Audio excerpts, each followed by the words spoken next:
dati nakikita ninyo mga vlog ko dati, malinaw na malinaw lang yung dagat. Pero ngayon tingnan nyo yung dagat, lalaki ng alon. Oh,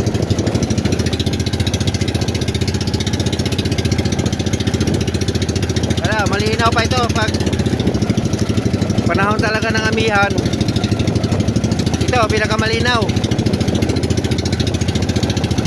Mayroon pang malaki nito. Wala pa ito sa kalahati.